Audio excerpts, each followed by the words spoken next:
Well, we've got the main candidates from the main parties here now, and I don't know what they're going to be like at table tennis in the future, but we want them to set out their stall initially and tell us really what they could offer. And so I'm going to do it in strict alphabetical order. They've got 30 seconds each. So we can start with Graham Robb from the Conservatives. Graham Robb, why would you be the next person to be, sorry, the best person, rather, to be the next MP for Sedgefield? Well, look, the constituency has been taken for granted for too long. I live in the constituency, and I sense there's a mood for change, which is why I'm putting forward positive proposals and ideas for change. I've got positive ideas to help local businesses grow and develop. I've got positive ideas to regenerate towns and villages, starting with Newton Aycliffe. I've got positive ideas for affordable housing for young people to buy in the constituency, and positive ideas on crime and the NHS too. So if people really want a positive change, they should vote for the person who is second in this campaign and challenging Labour, and that's me.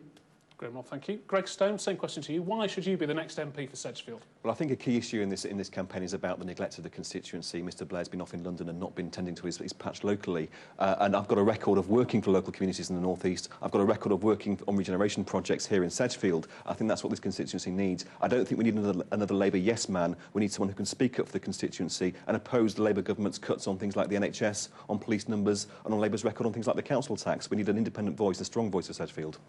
Greg Stone, thank you very much. Phil Wilson from Labour. Why should you be the next MP? Well, I've lived in this constituency all my life, and it's the only constituency I've ever actually stood for or would stand for. I want to work very hard for the people I've lived amongst all my life. I also want to crack down on antisocial behaviour. I want to see the regeneration of local communities and town centres as well. And I also want to see the NHS improve, as it has been over the last 10 years, to continue to do so in the future. And I want to campaign positively for the rest of the campaign, and will do so if I'm elected successfully on July the 19th. Thank you, all of you. Well, let's get into some of those issues that you probably alluded to there. Let's start with you, Phil Wilson. Newton Aycliffe Town Centre has been a dominant issue in this campaign. People have been banging on about it all the time. I mean, Labour's had its chance, hasn't it? I mean, if you can't solve it with a Prime Minister in charge for the last 10 years, it's time to give another party a chance to have a go at it, isn't it? Well, I think we can talk ourselves till we're blue in the face about what's happened in the past about Newton Aycliffe Town Centre. Actually, what I want to see is action now. And I think I am the only candidate who's actually committed to Newton Aycliffe Town Centre, because my offices are there. The other candidates don't have their offices in the... You talk about the future, but Labour is part of the past in Newton Aycliffe. That's the problem, isn't it? I mean, why not give another party a chance? I think I think what we need is action, and we don't need rhetoric. What I have provided is action over the last 2 or 3 weeks.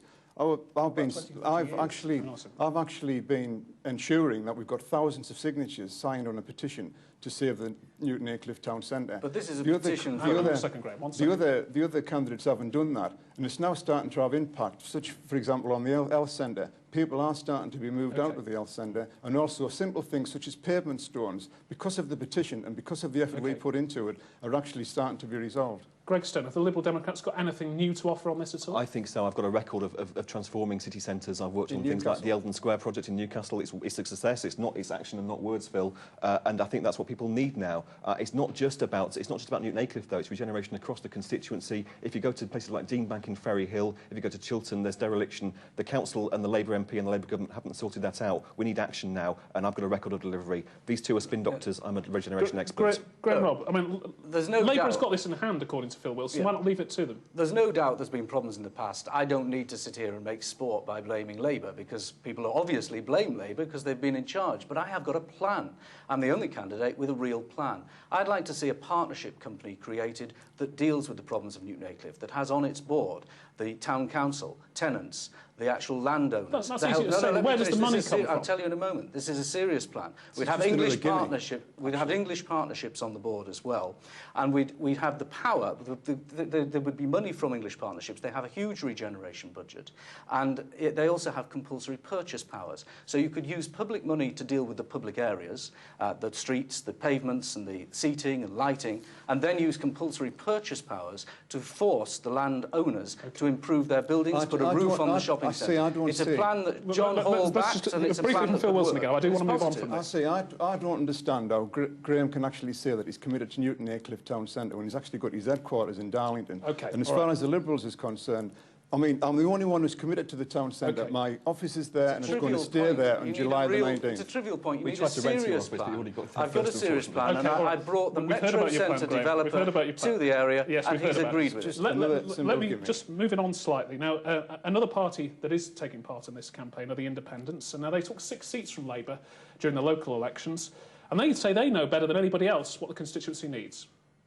We've had Labour in the town, we've had Conservatives and Lib Dem all going on about Newton Aycliffe, and I think it is unfair to the people of Newton Aycliffe just to be using Newton Aycliffe for votes. That's all they're doing. They've never been here in the past, so why are they here now? I'm a local person from Newton Aycliffe. I was lucky to get elected in the last election, and I hope that I can do something for it.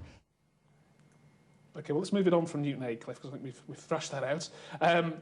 Labour's economic record here, I mean, it's pretty good, isn't it, Greg Stone? Jobs, much better situation than 10 years ago. Far different constituency to when Tony Blair took over.